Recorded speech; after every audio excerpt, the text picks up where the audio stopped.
Good morning and welcome back to another day of math instruction. This is Sister Lindsay, and I would like to welcome you to the conclusion of our data interpretation unit. Today our objective is to ask and answer various word problems using a data set, and our data set has to have at least 3 categories. Today we're going to start a little bit differently. We're going to start with our vocabulary, then we're going to move into our application problem, then we're going to move into our concept, and then I will give you directions and release you to your problem set and exit ticket. We're going to start with vocabulary today because this will be a good opportunity to review some of those key words that are going to tell us what to do in a word problem in order to be able to solve it the best way we can. All right. So when we use our cube strategy, one of the letters stands for box your keywords. And we've been really focusing on that. So I'm going to make sure that those keywords are really fresh in your mind as we move into this unit, because this unit is this lesson is all about solving word problems. All right, so I have a chart here for you. When I add, when I subtract. All right, so the word total, would that be add or subtract? I think that would be add, so I'm gonna put that on my total, on my add side. Put total on the add side. How many fewer? Would that be add or would that be subtract? When I hear how many fewer, I hear that I need to compare this thing to that thing. So I know that I need to subtract when I do something like that. So how many fewer? All right, so if you're making the chart along with me, it should look a little bit like this by now. So I have total under I add and how many fewer under I subtract. Okay, when I hear the words in all, am I going to add or am I going to subtract? I'm going to add on that one. In all. So your chart should be looking like this by now. All right. When I hear how many more, sounds like another comparison to me. So when I have to compare two different numbers, I'm going to subtract. So how many more goes under I subtract?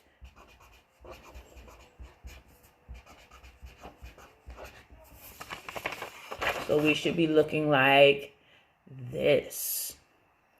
Okay. Another one is all together. Okay. I hear together. That means I'm putting these parts together. It sounds like I need to add. So I'm going to put that under I add. All together. So your chart should be looking like this. And you can keep that with you. Keep it to the side because we're going to be using our knowledge of these keywords and direction words to solve problems today. So let's move on to our application problem. And your application problem is in your video guide underneath today's date. Today's date is March 23rd, 2020. And let's get to it. Zoe made friendship necklaces for her 3 closest friends. Make a graph to show the 2 colors of beads she used. She used 8 green beads for Tasneem and 4 purple beads for Corinthia and 12 green beads for Alasia. How many green beads did Zoe use? All right, so this is a word problem, so of course I'm going to attack this with my cube strategy. First thing I'm going to do is circle my numbers. I'm going to circle my numbers, all right? So let's look through here. I see the number 3. I see the number 2, but it's in word form, but it's still a number, all right? I see the number 8, 4, and 12. This one has a lot of different numbers that go to a lot of different things. So we have to pay close attention to what's going on around the numbers. Let's keep going. I need to underline my question. My question is, how many green beads did Zoe use? How many green beads, down at the bottom here, how many green beads did Zoe use? Okay, now my keywords.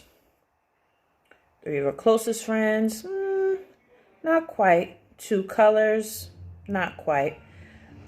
My keywords for this one, really, I'm just going to focus on the number of beads. So I'm going to make sure I, not so much box, but underline the 2 categories that we have. So I have my 2 categories. This one, and we have these word problems sometimes where we have keywords that we can focus on, and then sometimes we have to just read between the lines. So this is a type of problem where we're going to have to read between the lines. My question is telling me to look for how many green beads she used. Another key part that I want us to focus on is that it says make a graph. So it's telling you exactly what it wants you to do in order to be able to see how to solve the problem. It wants you to make a graph. So let's make a graph. I have a graph here at the bottom, and you guys have that same graph on your page.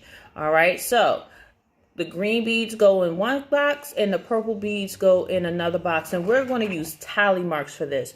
Remember, our tally marks are groups of lines in groups of 5 to show a number. All right. So when I take a look at my word problem, I see that she used 8 green beads for Tasneem. So I want to draw 8 tally marks in the category of green. 1, 2, 3, 4. And remember that 5 should definitely look like this. Whenever I'm using tally marks, I want to make sure that that group of 5 is properly shown. So that's 5, 6, 7, 8. Okay, let's go to the next part. I have 4 purple beads for Corinthia. All right, so that does not go in the green category. That goes in the purple category, and it's 4. 1, 2, 3, 4. All right, let's keep moving. Then it says she used 12 beads for Alasia. I'm going to keep counting from here. All right, so 1, 2. Take a look at what I did. I have a group of 5 here. I counted to 2, but the group is now a group of 5.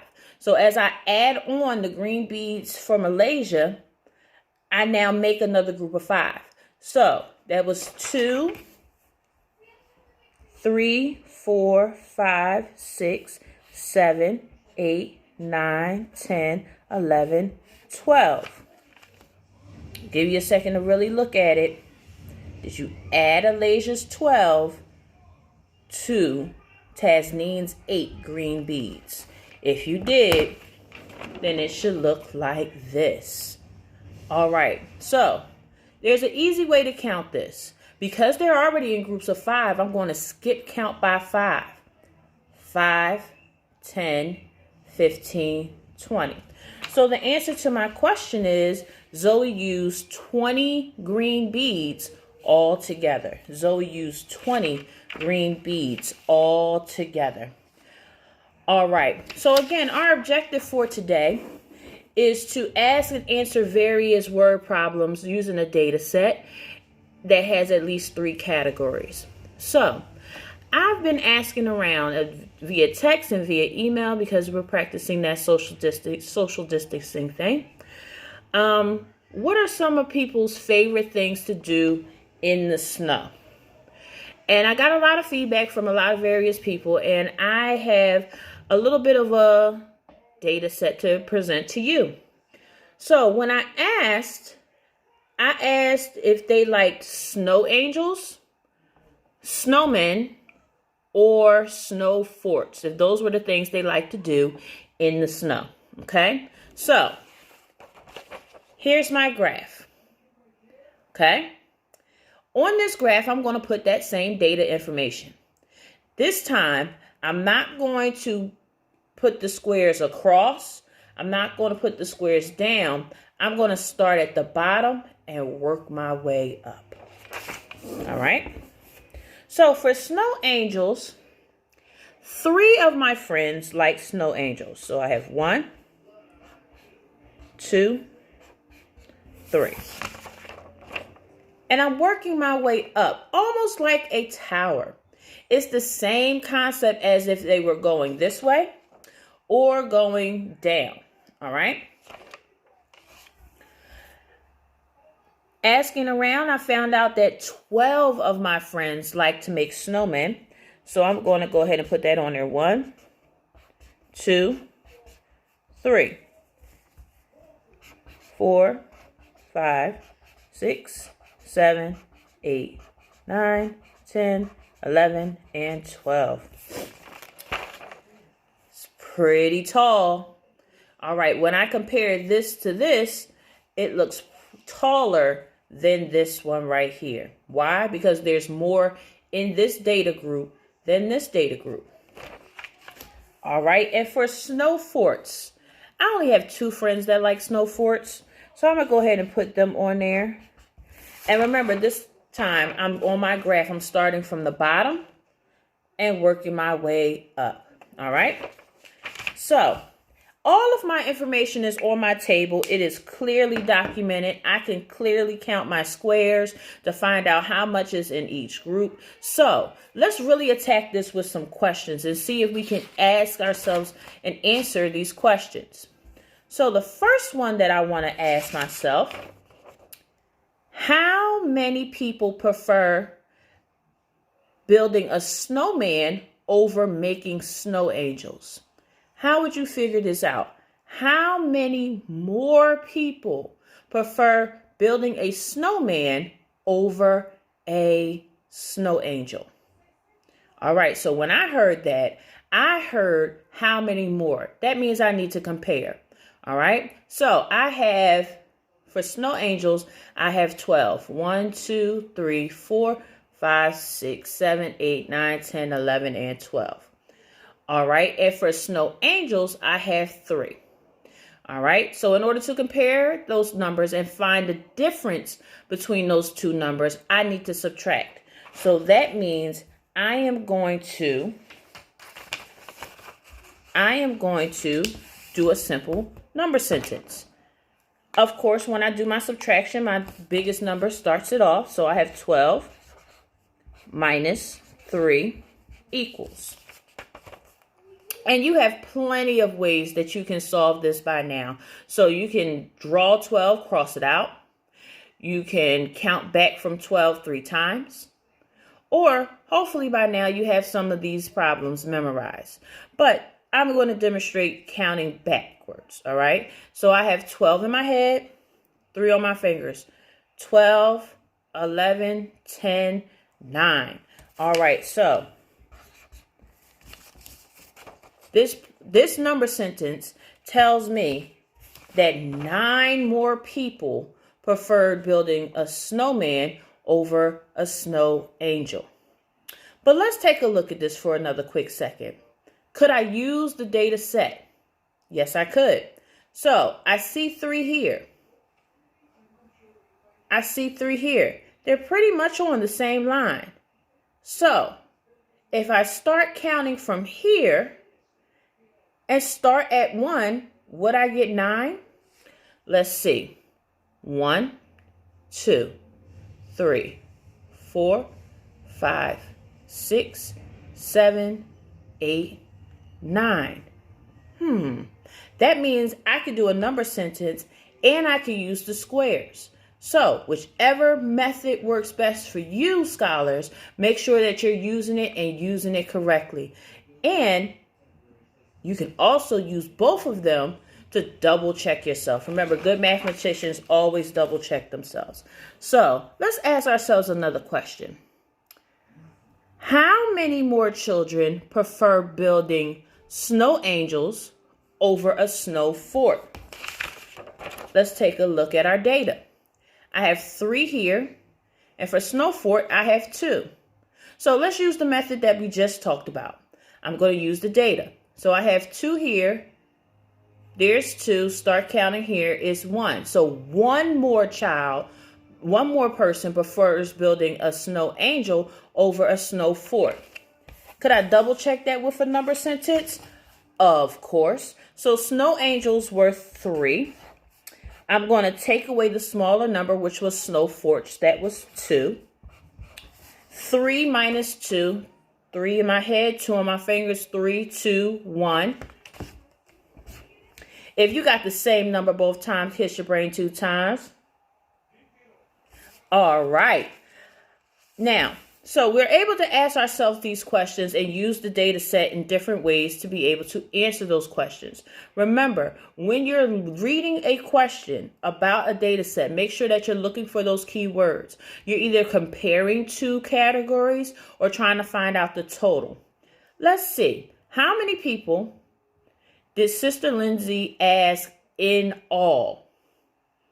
I'm going to ask that question again. How many people did Sister Lindsay ask about their favorite things to do in snow in all?